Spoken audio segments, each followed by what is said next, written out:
My name is Sarah, and I never believed that a simple smell could change everything until 3 months ago. It was a Tuesday morning in downtown Seattle, the kind where the Pacific Northwest drizzle makes everything look like a watercolor painting that hasn't quite dried yet. I was 28, working as a financial analyst for a mid-sized investment firm, living what most people would call a perfectly ordinary life in my studio apartment on Capitol Hill.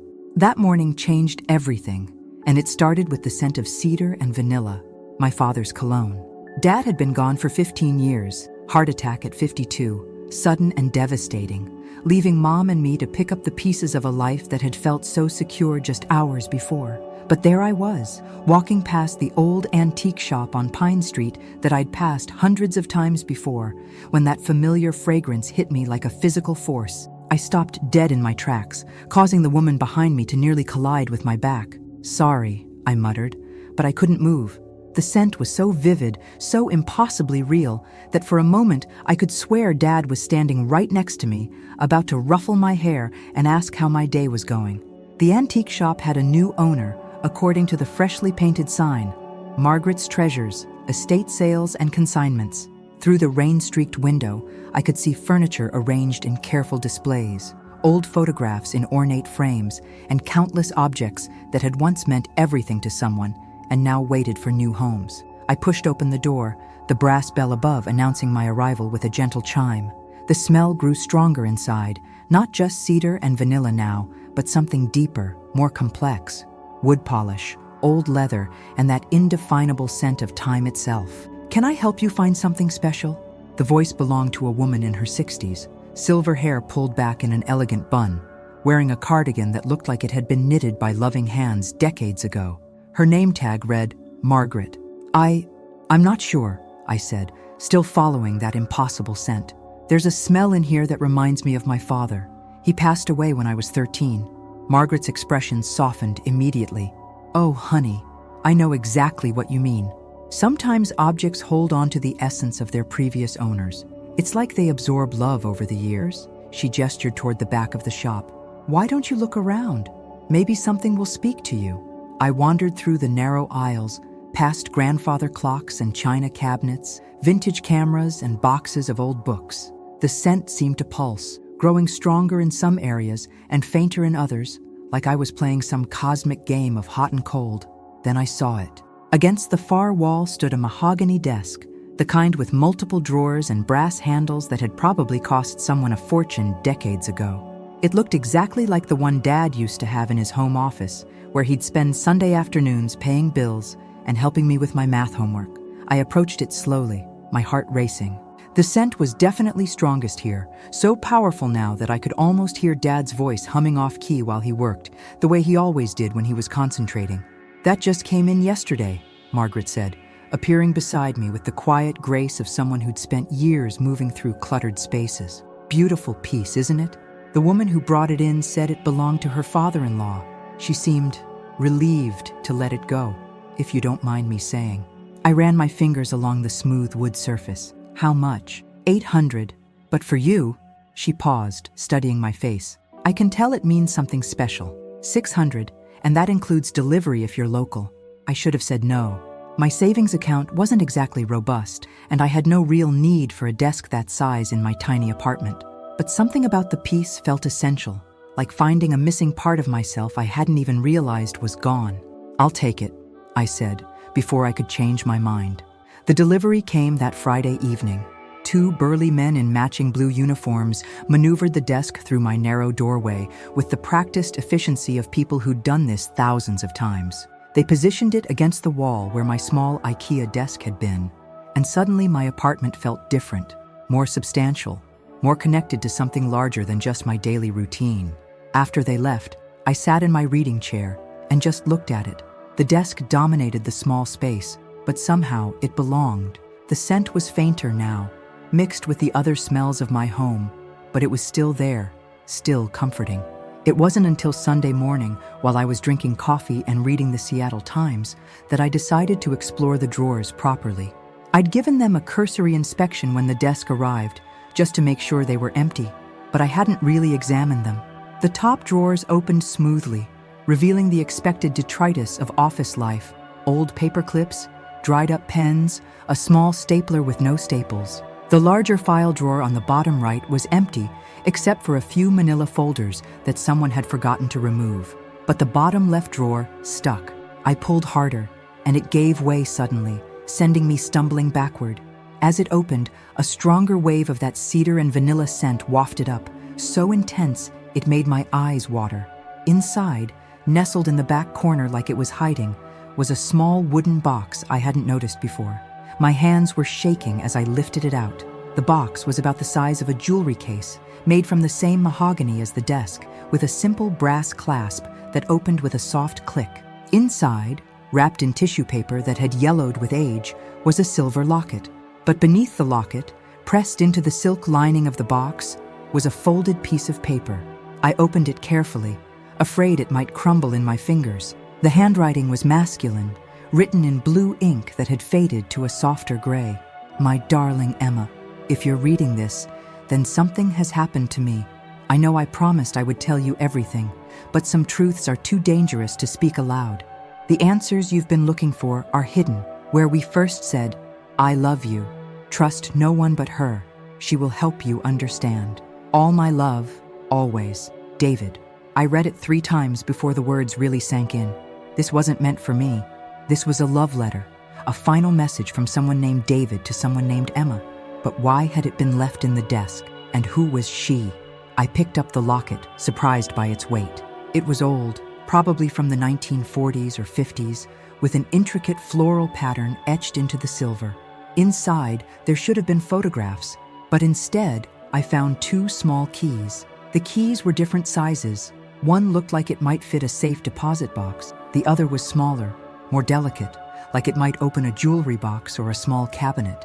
Neither had any identifying marks or numbers. I sat there for a long time, holding the locket and the letter, trying to make sense of what I'd found. The logical part of my brain, the financial analyst part that dealt in facts and numbers, insisted this was just a coincidence.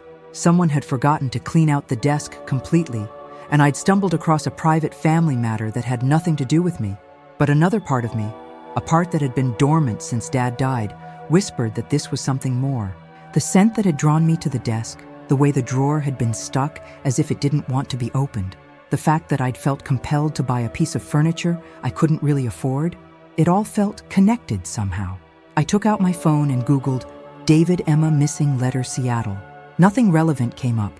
I tried various combinations of the names and phrases from the letter, but the internet offered no clues about David's identity or what had happened to him. That night, I couldn't sleep. I kept thinking about the letter, about the desperation I'd heard in those carefully chosen words. Something has happened to me. Past tense, like David had known he was going to die or disappear. Trust no one but her. But who was she? And what answers had Emma been looking for? I got up 3 times to reread the letter, each time hoping I'd notice some detail I'd missed before.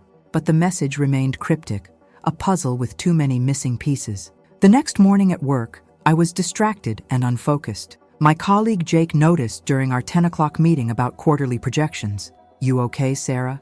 You seem elsewhere today. I looked up from my laptop, where I'd been absent-mindedly typing David Emma Seattle into Google for the 10th time. Sorry, just tired. Didn't sleep well. Maybe you need a vacation. When's the last time you took time off? I couldn't remember. Since Dad died, I'd thrown myself into work and routine, building a life that was safe and predictable. But sitting there in the conference room, surrounded by charts about municipal bonds and investment portfolios, I realized how small my world had become. That evening, I made a decision that surprised me. Instead of going straight home, I drove back to Margaret's antique shop. If anyone might know something about the desk's previous owner, it would be her. The shop was just closing when I arrived, but Margaret saw me through the window and unlocked the door. Sarah, how are you liking the desk? I love it, I said, and realized I meant it. But I found something inside one of the drawers, and I'm hoping you might be able to tell me about the previous owner. I showed her the letter and the locket, watching her face carefully. Margaret read the letter twice, her expression growing more thoughtful each time.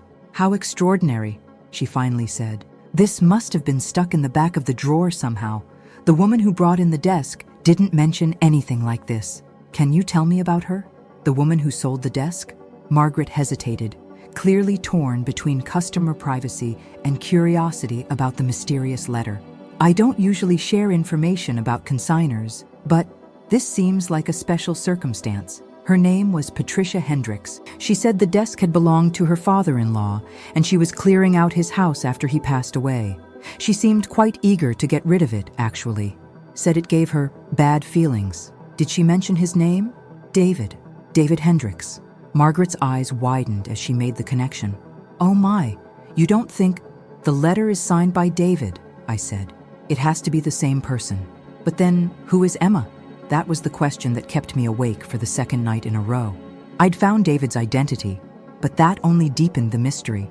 If Patricia was David's daughter-in-law, did she know about the letter? About Emma? And most importantly, was Emma still alive? The next day, I did something I'd never done before. I called in sick to work when I wasn't actually ill. Instead of going to the office, I spent the morning at the downtown library, using their genealogy databases and newspaper archives to research David Hendricks. What I found made my blood run cold. David Hendricks, age 67, had died 6 months ago in what the Seattle Times described as a tragic home invasion robbery. The article was brief but chilling. David had been found in his study, apparently killed when he surprised burglars. Nothing of significant value had been taken, leading police to suspect he'd interrupted the crime in progress. But as I read the article more carefully, details began to stand out. The break-in had occurred on a Tuesday night when David was normally at his weekly book club meeting. He'd unexpectedly come home early, the article said, which was the only reason he'd encountered the intruders. The more I learned, the more questions arose. If it was a random burglary, why hadn't the thieves taken anything valuable? David had been a successful businessman, according to his obituary. His house would have contained electronics, jewelry, artwork, items that would be easy to fence. Unless they hadn't been looking for things to steal, unless they'd been looking for something specific. I thought about the letter. Trust no one but her. Had David known his life was in danger? Had someone been after whatever secrets he'd hidden away? The obituary listed survivors, including his son Robert and daughter-in-law Patricia, the woman who'd sold the desk to Margaret's shop. But there was no mention of anyone named Emma. I spent the rest of the day going through newspaper archives, looking for any other mentions of David Hendricks or anyone connected to him. By closing time, my eyes were burning from staring at the microfiche reader, but I'd found one more piece of the puzzle. 3 years ago, there had been another article about David, this one in the business section. He'd been interviewed about his retirement from Hendricks Consulting, a financial advisory firm he'd founded 30 years earlier. In the article, he'd mentioned his late wife Margaret. Yes, Margaret, like the antique shop owner, though that had to be a coincidence, and talked about his plans to travel and spend more time with his family.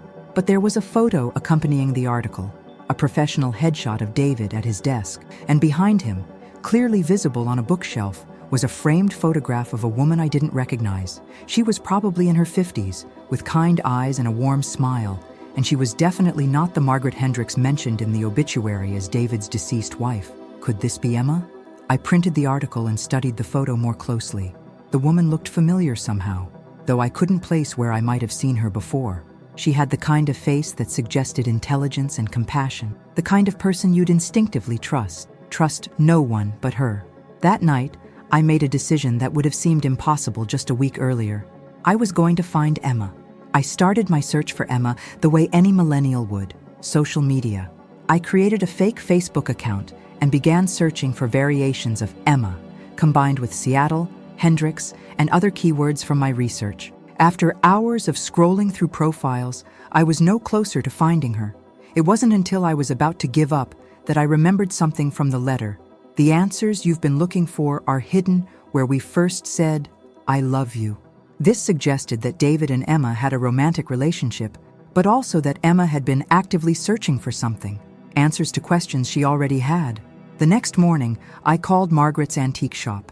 "Margaret, it's Sarah. I was wondering if I could get Patricia Hendricks' contact information. I'd like to return the letter and locket to the family." There was a pause. "Oh, honey, I'm not supposed to give out customer information. But this is such an unusual situation. Let me think about it.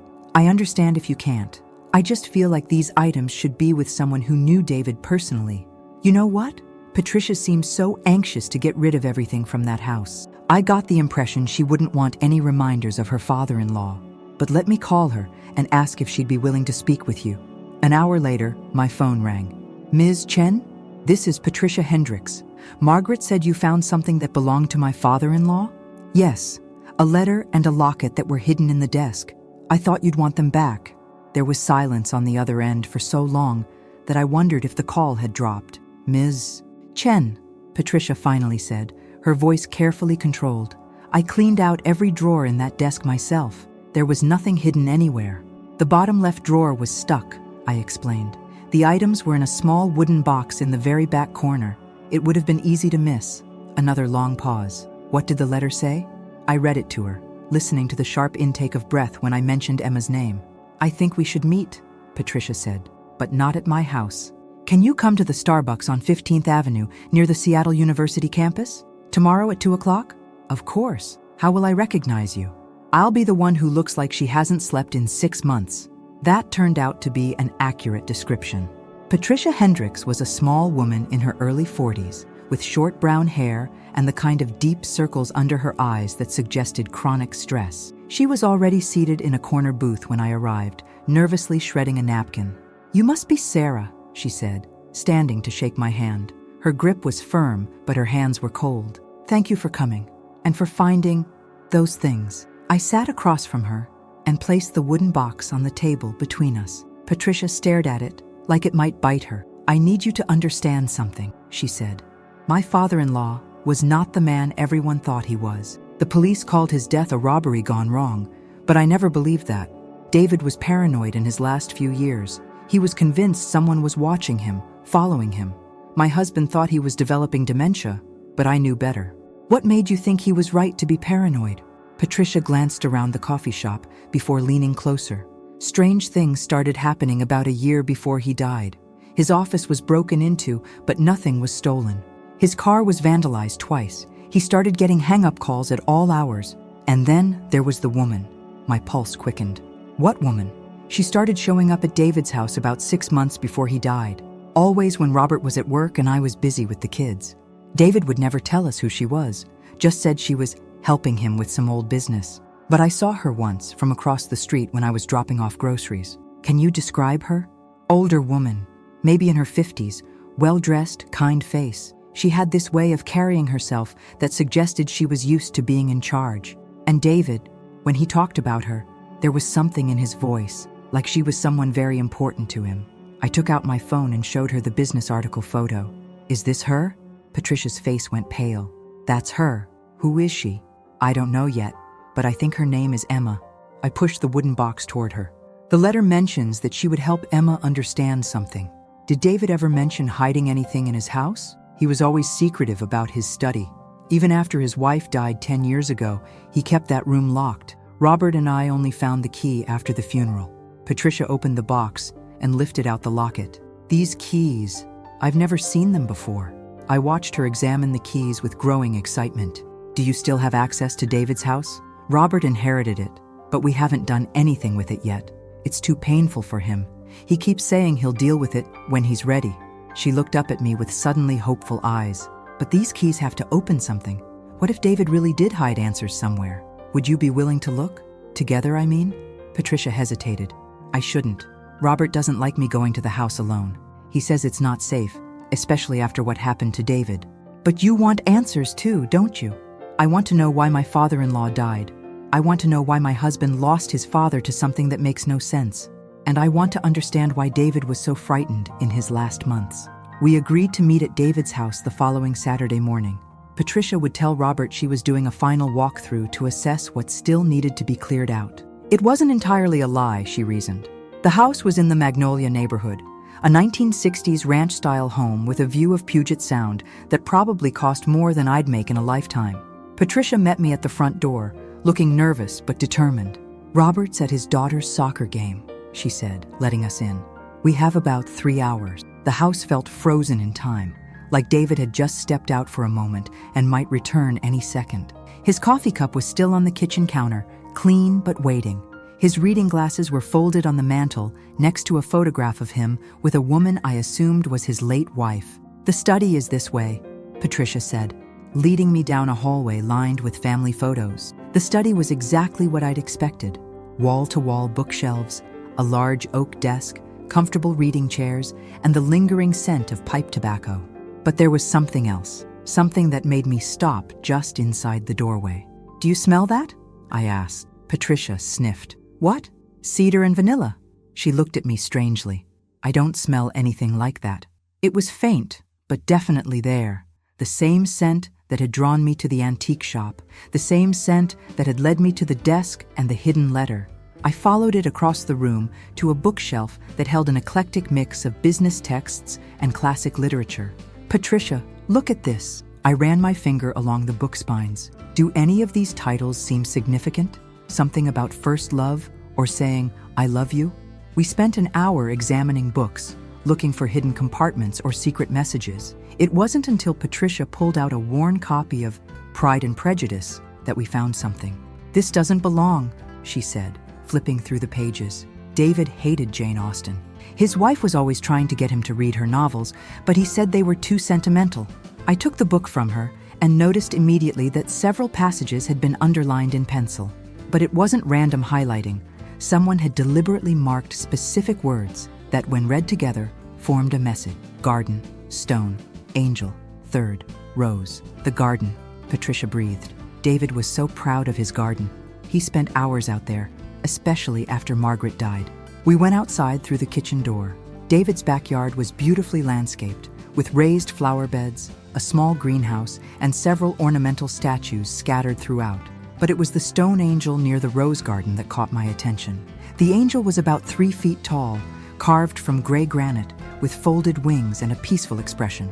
At its base were 3 rose bushes, red, white, and yellow, planted in a careful triangle. "Third rose," I murmured, walking toward the yellow bush on the far right. "Patricia, help me look around this area. If David hid something here, it would have to be waterproof." We spent 20 minutes searching around the rose bush, digging carefully in the soil, checking the base of the angel statue. It was Patricia who found it, a metal box about the size of a shoebox, buried 18 inches down and wrapped in several layers of plastic. Inside the box was a collection of items that immediately made the mystery deeper and more complex. Bank statements showing transfers of large sums of money to accounts I didn't recognize, copies of legal documents related to something called the Northwest Research Initiative, dozens of photographs of people I'd never seen, and a thick manila envelope sealed with wax. But it was the letter on top of everything else that made my hands shake as I read it aloud. "Emma, if you found this, then the worst has happened, and I'm gone. The money I've been sending you was never charity. It was payment for your silence, just like they demanded. But I can't live with what we did anymore. The Northwest Research Initiative was supposed to help people, but we were naive. We didn't understand what we were really funding until it was too late. The real documents are in the safe deposit box. Key is in the locket. Box 347, First National Bank, Downtown Branch. Tell them about the children, Emma. Tell them what really happened at the facility. They deserve to know the truth, even if it destroys us all. David." Patricia and I stared at each other in stunned silence. "What children?" she whispered. "What facility?" I opened the sealed envelope with trembling fingers. Inside were photocopies of medical records, research reports, and financial documents that painted a horrifying picture. The Northwest Research Initiative had been conducting psychological experiments on children in foster care during the 1980s and 1990s. The experiments were designed to study the effects of sensory deprivation and psychological manipulation on developing minds. And according to the documents, David Hendricks had been one of the primary investors. "Oh my God," Patricia said, reading over my shoulder. "These children, some of them died, others were permanently damaged, and David knew, and he kept quiet." The final document in the envelope was a list of names, children who had been subjects in the experiments. Some names were marked with red ink and the notation, "Deceased." Others had addresses and notes like, "Monthly payment, $2,000, or relocated to Oregon, maintaining contact." Emma's name was on the list, not as a subject, but as Dr. Emma Castellanos, lead psychologist, whistleblower, terminated June 1994. "She wasn't David's lover," I said, the pieces finally clicking together. She was the psychologist who tried to stop the experiments, and David has been paying her to keep quiet about his involvement.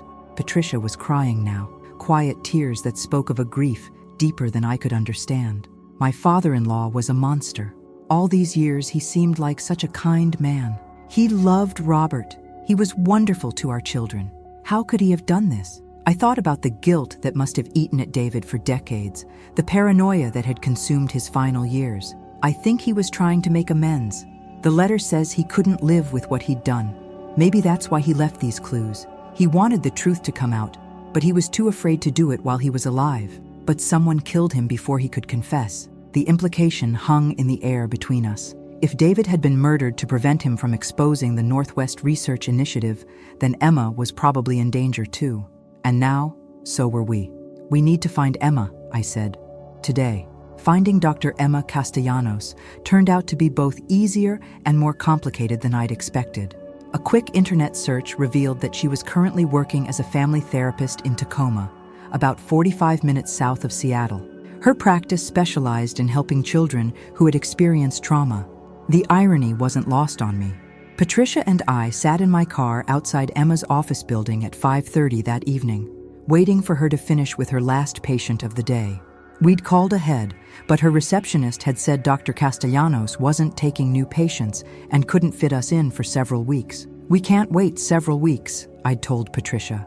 If David was killed to keep him quiet, Emma could be next. Maybe we should go to the police, Patricia had suggested. With what? A letter we found buried in a garden and accusations about experiments that happened 30 years ago? They'll think we're conspiracy theorists. So here we were, planning to ambush a trauma therapist outside her office with evidence that would probably traumatize her all over again. There she is, Patricia said, pointing to a woman emerging from the professional building. I recognized her immediately from the photo in David's study. Emma Castellanos was probably 55 now, with silver-streaked dark hair and the same intelligent, compassionate eyes I'd noticed in the picture. She walked with purpose, but also with the careful awareness of someone who'd learned not to take safety for granted. "Dr. Castellanos," I called out as we approached her. She turned, immediately alert and slightly defensive. "Yes? Do I know you?" "My name is Sarah Chen, and this is Patricia Hendricks. We need to talk to you about David Hendricks." The change in her expression was instantaneous and dramatic. Color drained from her face, and she took an involuntary step backward. "David is dead," she said quietly. "We know. We found something he left for you." I held up the wooden box, along with some other things he wanted you to have. Emma looked around the parking lot nervously. "Not here. Follow me." She led us to a small coffee shop 3 blocks away, choosing a table in the back corner where she could keep an eye on both entrances. Her hands were shaking when she sat down. "How did you find me?" she asked. "It's a long story," I said, and proceeded to tell her everything about the scent that had drawn me to the antique shop, finding the letter in the desk, discovering David's garden cache, and piecing together the connection to the Northwest Research Initiative.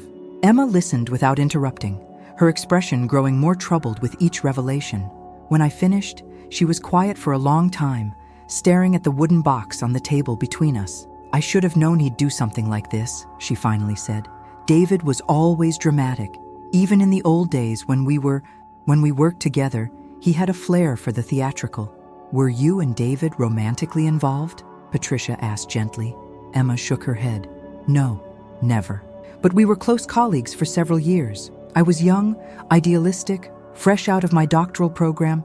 I thought the Northwest Research Initiative was going to revolutionize our understanding of child psychology." Her voice became bitter. "I was so naive. What really happened at the facility?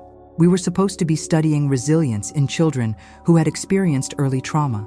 The theory was that if we could understand how some children bounced back from adverse experiences while others didn't, we could develop better intervention programs." Emma's hands were trembling now. But the research protocols kept changing. What started as observational studies became more invasive, more experimental. She took a shaky breath before continuing. "They began deliberately creating traumatic situations to observe the children's responses. Isolation experiments, fear conditioning, psychological manipulation techniques that were supposedly based on research from other countries. I started raising concerns about the ethics of what we were doing, but I was told the work was too important to stop. When did you realize how bad it had gotten? There was a boy named Marcus, 8 years old, been in the system since he was 3. Sweet kid, despite everything he'd been through. Emma's voice cracked. They put him in sensory deprivation for 72 hours to test his breaking point. When they brought him out, he was different, catatonic. He never spoke again. Patricia reached across the table and took Emma's hand. I'm so sorry. That's when I decided to expose everything. I started documenting the protocols, copying files, gathering evidence. But before I could go public, they fired me. Said I was having emotional problems, that I'd become too attached to the subjects to maintain professional objectivity. Emma laughed bitterly. They were right about one thing. I had become attached. Those children weren't subjects to me anymore. They were victims. What happened to Marcus? He died 2 years later. Officially, it was complications from a seizure disorder. But I knew better.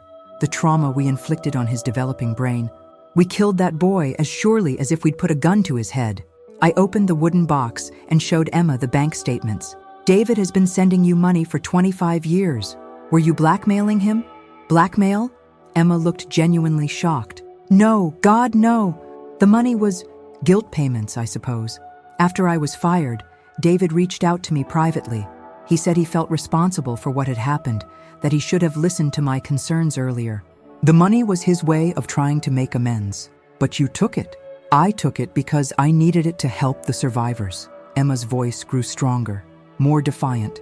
Do you have any idea what it's like to carry that kind of trauma? Some of those children never recovered. They aged out of foster care with severe psychological damage, no support systems, no resources.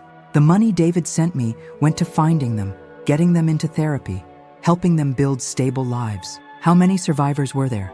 17 children participated in the program over its 3-year run. 5 died before reaching adulthood, officially from various causes, but I believe all were related to the psychological damage we inflicted. The others, I've managed to stay in contact with most of them. They're adults now, but they still struggle.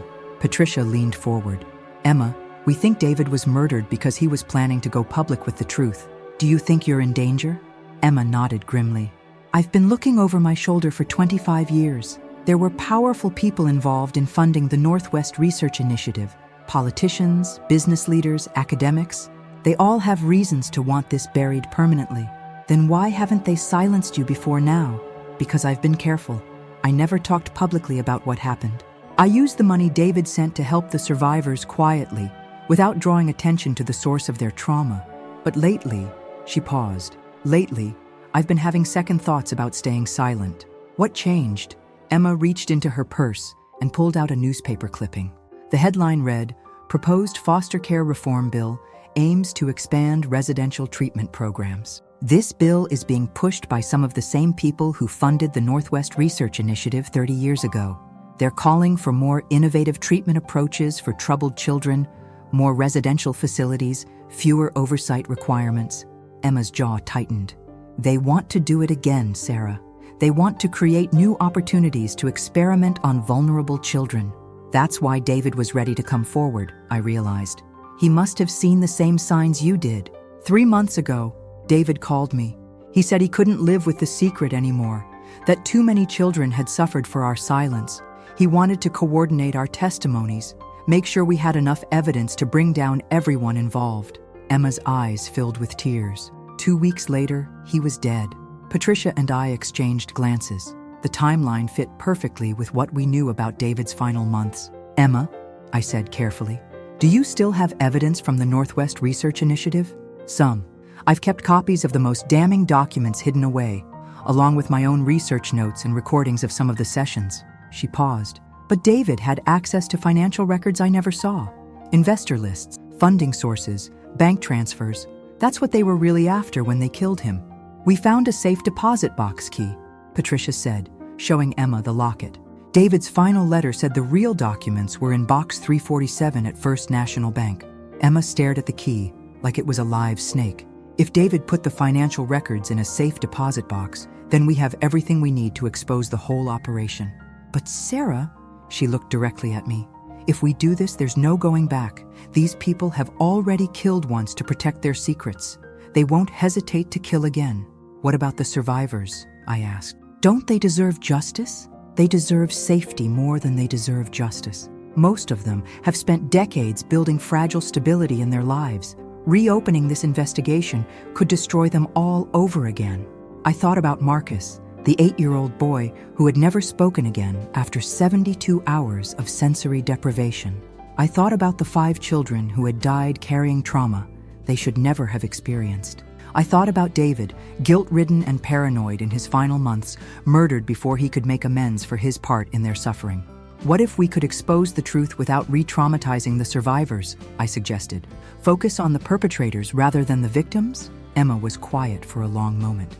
There might be a way, but we'd need help from someone with legal expertise, someone who specializes in historical institutional abuse cases. And we'd need to be very, very careful. That's when Patricia spoke up with the solution that would change everything. My sister is an investigative journalist for the Washington Post. She's been covering institutional abuse cases for 15 years. If anyone would know how to handle this sensitively and effectively, it's Rachel. Can we trust her? With our lives, Patricia said without hesitation. We might have to, Emma replied grimly. We spent the next hour developing a plan. Emma would contact the survivors she'd stayed in touch with, explaining the situation and asking for their permission to move forward. Patricia would reach out to her sister and arrange a secure meeting. I would use the safe deposit box key to retrieve David's documents. But we all need to be extremely careful from now on, Emma warned. Change your routines, vary your routes to work, let people know where you're going and when to expect you back. And if anything feels wrong, anything at all, don't hesitate to call the police. As we prepared to leave the coffee shop, Emma grabbed my arm. Sarah, I need you to understand something. You didn't ask for any of this. You just bought a desk and found a letter. You could walk away right now, and no one would blame you.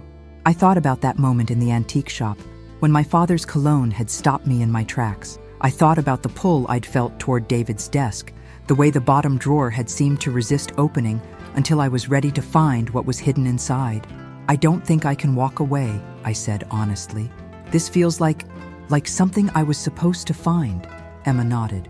That's what I was afraid you'd say. The next morning, I called in sick to work again and drove to First National Bank's downtown branch. My hands were sweating as I approached the safe deposit box area, half expecting security guards to tackle me for attempting to access someone else's box. But the process was surprisingly straightforward. I presented David's death certificate, which Patricia had provided, the key from the locket, and identification showing that I was acting on behalf of the estate. The bank employee, a middle-aged woman with kind eyes, led me to box 347 without question. Take all the time you need, she said, leaving me alone in the small viewing room. The safe deposit box was larger than I'd expected, filled with manila envelopes, computer disks, and bound documents that looked like they hadn't been disturbed in years. But it was the videotape on top of everything else that made my heart race. The label, written in David's careful handwriting, read, Board Meeting, Final Authorization, March 15, 1993. I spent 2 hours in that room, reading through financial records that detailed how the Northwest Research Initiative had been funded. The money had come from a consortium of investors led by something called the Pacific Development Group, which was itself a front for several major corporations and political organizations. But it was the investor list that made me understand why David had been so paranoid in his final months. The names read like a who's who of Seattle's political and business elite, people who were still alive, still powerful, still very much interested in protecting their reputations. Among the investors was a name that made me gasp out loud, Senator William Morrison, who was currently running for re-election and served on the Senate Committee on Health, Education, Labor, and Pensions, the same committee that would be voting on the foster care reform bill Emma had shown me. The videotape would have to wait. The bank didn't have equipment to play it, but the documents were damning enough on their own. David had kept meticulous records of every payment, every meeting, every decision that had led to the abuse of 17 children.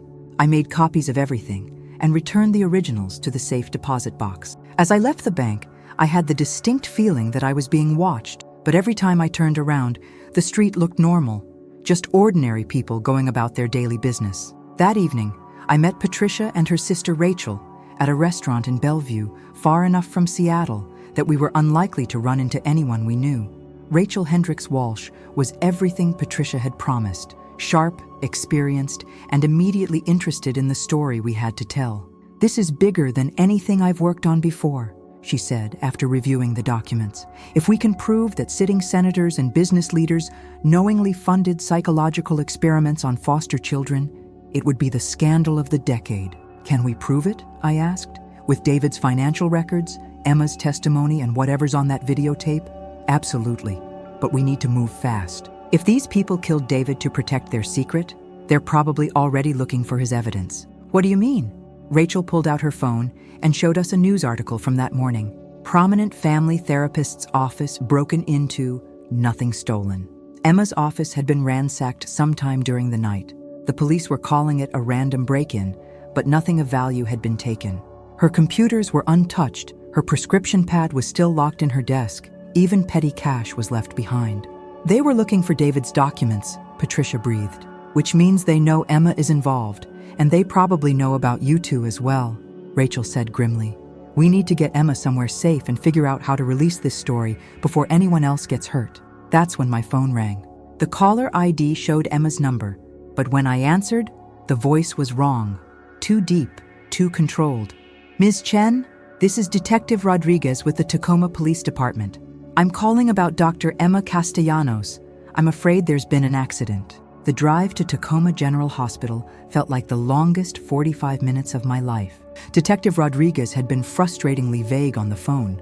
Emma was alive but unconscious. Her car had gone off the road on a curve she'd driven safely thousands of times before, and the investigation was ongoing.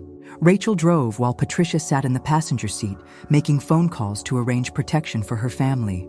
I stared out the back window, watching for signs that we were being followed, my mind racing with possibilities that all seemed to lead to the same conclusion.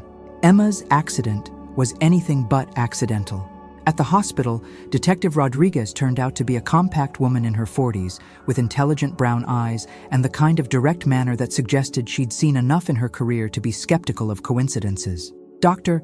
Castellanos is stable but hasn't regained consciousness," she explained as she led us to the waiting area. "The accident happened around 9:30 this morning. Her car went through the guardrail on Highway 16, just south of the Narrows Bridge. She was lucky. The car got caught in some trees about 20 feet down the embankment." "Was anyone else involved?" Rachel asked, her journalist instincts kicking in. "No other vehicles, but here's the thing that bothers me."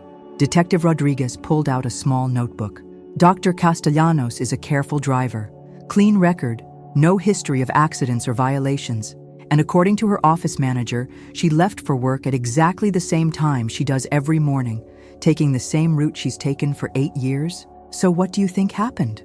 "I think someone wanted her car to go off that road. The question is whether they wanted to kill her or just scare her." The detective's expression was grim. Her office manager mentioned that Dr. Castellanos seemed unusually anxious yesterday, like she was worried about something. "Any idea what that might have been?" Patricia, Rachel, and I exchanged glances. This was the moment of truth. Either we trusted Detective Rodriguez with the whole story, or we tried to handle this ourselves and probably got more people killed. "Detective," Rachel said carefully, "we have information about why someone might want to hurt Dr. Castellanos, but it's complicated, and it involves some very powerful people." "I'm listening." Rachel pulled out copies of David's documents. 3 days ago, these women discovered evidence of a conspiracy that goes back 30 years. Dr. Castellanos was the whistleblower who tried to expose illegal psychological experiments on foster children. The man who had been funding her silence was murdered 6 months ago, and now someone's trying to silence her permanently. Detective Rodriguez read through the documents with growing amazement. "These experiments really happened? We have financial records, research protocols, and testimonies from the lead psychologist. We also have a videotape that supposedly shows the final authorization meeting." I handed her the tape from David's safe deposit box. "Emma was going to help us expose the whole thing. And you think someone tried to kill her to stop that from happening? Her office was broken into last night. Nothing was stolen, but someone was obviously looking for something specific." Patricia leaned forward. "Detective, my father-in-law was David Hendricks. He left us clues because he knew he was in danger. Now Emma's in the hospital, and I'm scared we're next." Detective Rodriguez was quiet for a long moment, studying the documents and processing what we'd told her. "I've been a cop for 22 years, she finally said. I've seen a lot of things that made me angry, but this, she gestured at the papers, this makes me furious. Children should be protected, not used as laboratory rats. Will you help us? I'll do more than help you. I'm going to make sure the people responsible pay for what they did. She stood up. But first, we need to keep you three safe. If they went after Dr. Castellanos, they'll come after the rest of you too.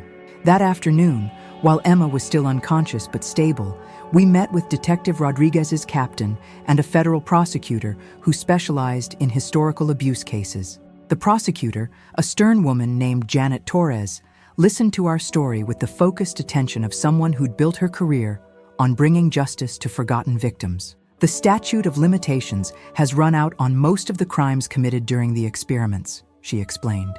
But if we can prove that David Hendricks was murdered to cover up federal crimes, that opens up new avenues for prosecution. And if current government officials were involved in the original conspiracy, we may be able to pursue corruption charges. What about the videotape? That could be the key to everything. If it shows what you think it shows, active participation by current political figures in authorizing illegal experiments, then we have a RICO case that could bring down a network of corruption stretching back 3 decades. We spent the rest of the day at the prosecutor's office, going through David's documents page by page, identifying potential witnesses and building a timeline of events. It was meticulous, exhausting work. But by evening, we had the framework of a case that could expose the Northwest Research Initiative and everyone who had funded it. The breakthrough came when we finally watched the videotape.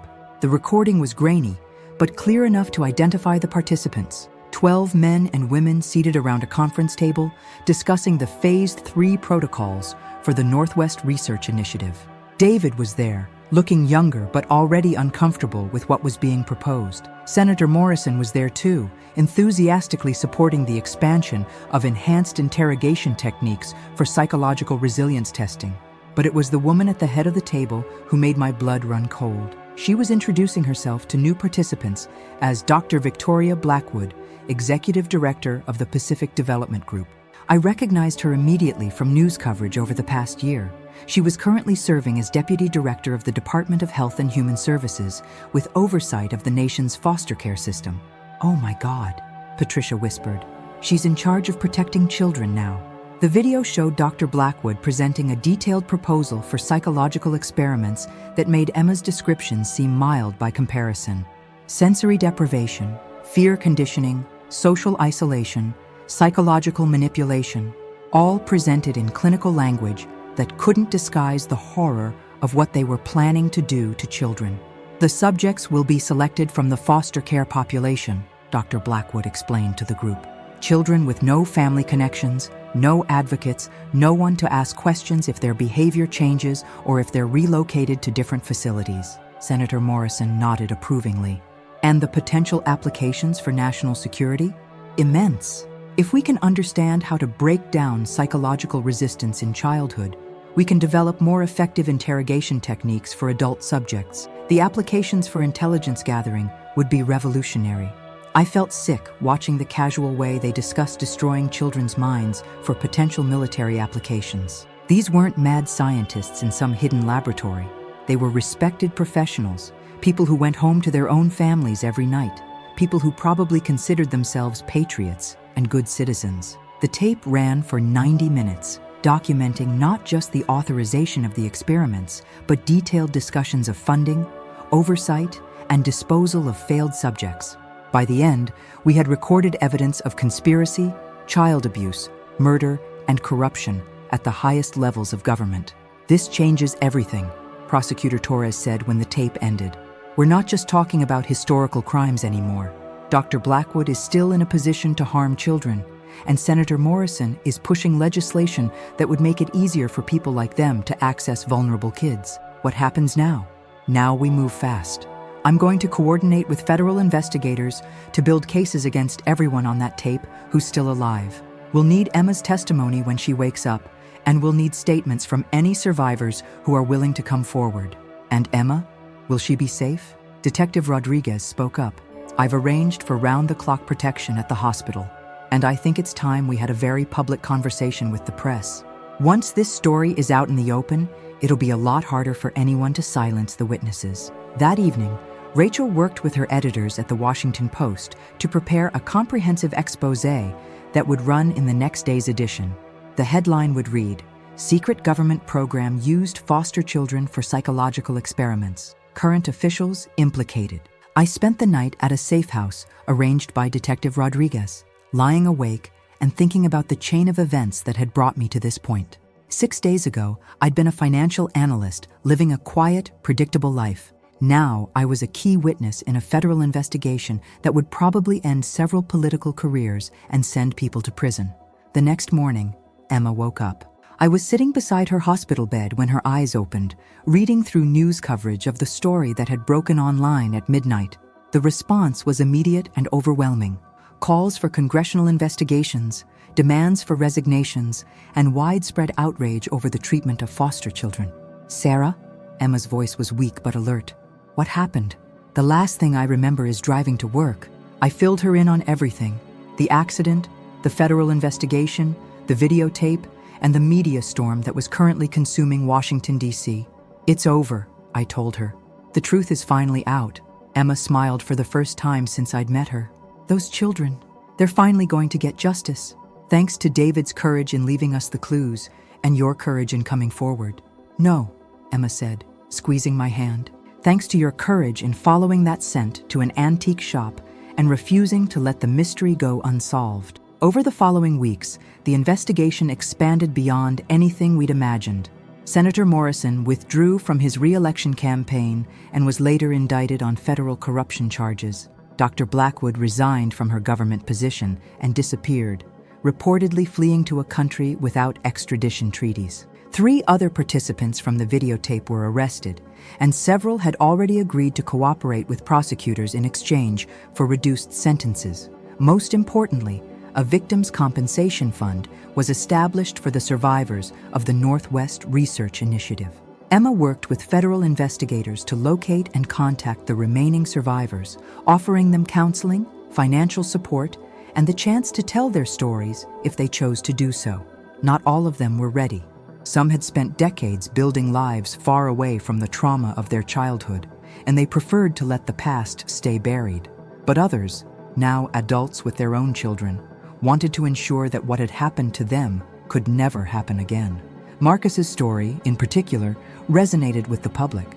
The 8-year-old boy who had been broken by 72 hours of sensory deprivation became the face of the investigation, a reminder that behind all the political maneuvering and legal proceedings were real children who had suffered unimaginable harm. The foster care reform bill that had sparked David's decision to come forward was defeated overwhelmingly in Congress. New oversight requirements were put in place for any research involving children in state care, and a national task force was established to investigate similar programs that might have operated in other states. As for me, I quit my job as a financial analyst and went back to school to study social work. If this experience had taught me anything, it was that some things are more important than quarterly reports and investment portfolios. I wanted to spend my life protecting the kind of children who had been victimized by the Northwest Research Initiative. Patricia and I became close friends through our shared experience. She started a foundation in David's memory, dedicated to supporting foster children and ensuring they have advocates who will listen when they try to report abuse. Emma recovered fully from her car accident and reopened her practice, this time specializing in helping survivors of institutional abuse. She often said that exposing the truth about the Northwest Research Initiative had been more therapeutic for her than decades of carrying the secret alone. And the desk? I still have it. It sits in my new apartment, no longer carrying the scent of cedar and vanilla, but still somehow connected to the man who had used it to hide the evidence that would eventually bring justice to 17 abused children. Sometimes I sit at David's desk and think about the moment in Margaret's antique shop when my father's cologne had stopped me in my tracks. I don't know if it was coincidence or something more meaningful that led me to that exact desk on that exact day. But I do know that some mysteries are meant to be solved, some secrets are meant to be revealed, and sometimes the most ordinary people find themselves called to do extraordinary things. The bottom drawer opens smoothly now, no longer stuck or resistant. It's empty except for a small framed photograph I placed there, a picture of Emma with 3 of the Northwest Research Initiative survivors at the first annual memorial service for the 5 children who didn't live to see justice done. In the photo, Emma is smiling the way people smile when they've finally been able to set down a burden they've carried too long. Behind her, carved into a memorial wall, are 17 names and a simple inscription. These children deserved protection. Instead, they gave their innocence so that others might be safe. Every morning when I sit at the desk to work on case files or write letters advocating for foster children's rights, I see that photograph and remember why I followed that impossible scent into an antique shop and refused to let go of a mystery that seemed too big for someone like me to solve. Because sometimes the most important thing you can do is refuse to let go. Sometimes the most powerful force in the world is an ordinary person who stumbles onto the truth and decides that justice matters more than safety, that protecting children matters more than protecting powerful adults, and that some secrets are too dangerous to keep. David Hendricks spent 15 years trying to find the courage to tell the truth. Emma Castellanos spent 25 years helping survivors rebuild their lives while carrying the weight of institutional betrayal. And I spent 6 days discovering that a financial analyst from Seattle could help bring down a conspiracy that had harmed children for decades. The letter said, "Trust no one but her." In the end, it turned out that she was anyone willing to listen, anyone willing to care, anyone willing to refuse to let the truth stay buried in the bottom drawer of an old desk. And sometimes that's enough to change everything.